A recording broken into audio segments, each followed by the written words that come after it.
Hey, welcome to our episode of Chad's Beer Reviews. Got a pretty special beer tonight from the Shmaltz Brewing in Clifton Park, New York, right up the road from me. This is the 2014 edition of Funky Jewbelation. In fact, this was the third ever batch, and this was bottled on February 18th of this year, so it's just about 9 months old. I've had the I don't know if I had the 2012 or the 2013, one of those, and I liked it a lot. I think it changes from year to year. They use different beers. I mean, this is a blend of 7 beers. You can see on the back there. Jubilation 15, Messiah, Bittersweet Lenny's, Reunion, Origin, Rejuvenator, and Death of a Contract Brewer. Pretty big beer. Not ridiculous. I mean, 9.4. Aged 35% bourbon barrels and 65% rye whiskey barrels. So, really interesting beer. Oh yeah, I have the Funky Jubilation bottle opener too that I got at the brew. Well, it's not a brew pub. It's like the tasting room at the brewery. Right off. I think it's exit 8, or is it exit 10? And exit 10 off the Northway. Anyways, let's get on with the beer review. You know, I just shot this whole beer review and realized I didn't have the mic turned on, so I had to shoot it all over again. All right, so here we go. Got a, it looks black, but I mean, I don't know if you're gonna be able to see this, but it's more of like a really dark kind of maroon, ruby red. Not much in the way of foam there. I mean, it's just the coating of like tan soap suds. I mean, that's normal. Acidic beers like this don't tend to get a lot of head, although it is sticking around. I will give it that. Aroma. It's like a very like dark fruit. It's like almost like a creek. I mean, the thing that I smell the most is definitely like, it's almost like black currants. Like I said, like a creek. Maybe like a little bit of, maybe some chocolate in there. But I mean, it's definitely, the sour character is definitely the most, not overriding, but most prominent aromatic feature. I mean, you smell it, like as soon as I pop the cap, I immediately sense, like there's that certain distinct sour scent. Got that as soon as I popped the cap on here. Anyways, let's give it a taste. Cheers. That is a fantastic beer. Well, I already know what I'm going to say because like I said, I just shot the whole review with the microphone turned off. So we'll make this quick since I already know what I'm going to say. All right, so right up front, I get a delicious chocolate, almost milk chocolate taste. Very sweet. Maybe a little bit of like cocoa, brown sugar type things in there. I'd imagine that sweetness is probably coming from the Death of a Contract Brewer, the Reunion, which is like an imperial. If you haven't had that, that's a great beer. The Reunion that they do with terrapin. Definite. There's like a dank hoppy character right through the middle. Kind of sticky resin. It's not like, I wouldn't call this like a super especially bitter beer though. It's not. It's well balanced. I'll give it that, but it's not like a black IPA or anything like that. Like the hops are in the background, but I do notice them. I do like the resiny kind of piney character that they give the beer. And then on the back end is when you start to get the sourness, the tartness. I get like same thing with the aroma. I get like a black currant. Like, I don't drink this and get barrel. I mean, maybe like a real kind of subtle character. Like, I just did the Lucky Bastard last night. And there's a certain kind of woody, earthy character you get from, like, oak chips or oak spirals. This one, I mean, it says actually aged in barrels. Like, it's not the same kind of barrel character you get, like, on a Founders KBS or Bourbon County Stout, something like that. Not anything like that.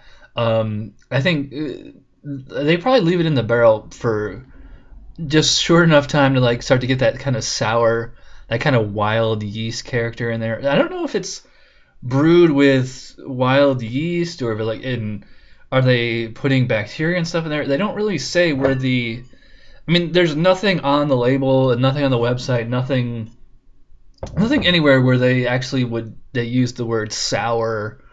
Or, I mean, other than the name is just Funky Jewbelation, although that's also the fact that it's a blend of 7 beers. So, yeah, it's quite funky as far as a wicked blend.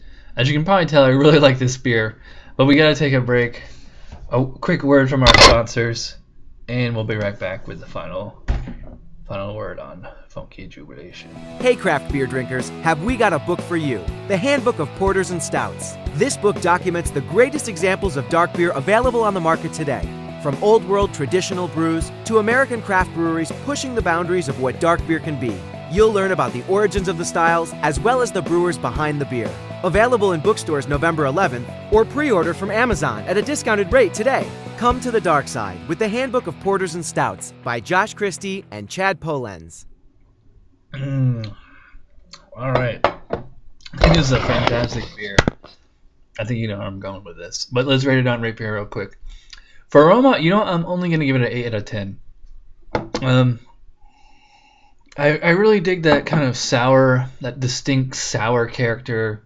If you've had like any kind of Cantillon, if you ever had a goose, any kind of wild ale, you know that sour character, and it's in there. The problem is there's not much else in there except for that. I mean, like I get like kind of like black currants, maybe a hint of chocolate, but nothing. It's not all that complex in the nose, and it's actually not that strong smelling. I mean, it smells really good, but it's obviously it could be better a little bit, I think.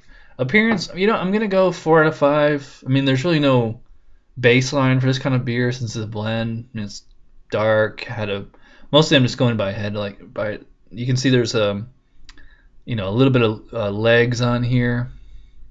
It's too bad the head didn't really stick around more and give more lacing. And that's pretty typical of a wild ale or something like that. For taste, I'm gonna give it my full 10 out of 10. I think it's absolutely delicious. It's divine. You're getting everything. You're getting chocolate. You're getting dark fruit. You're getting sour. You get a little bit of the dank hops in there.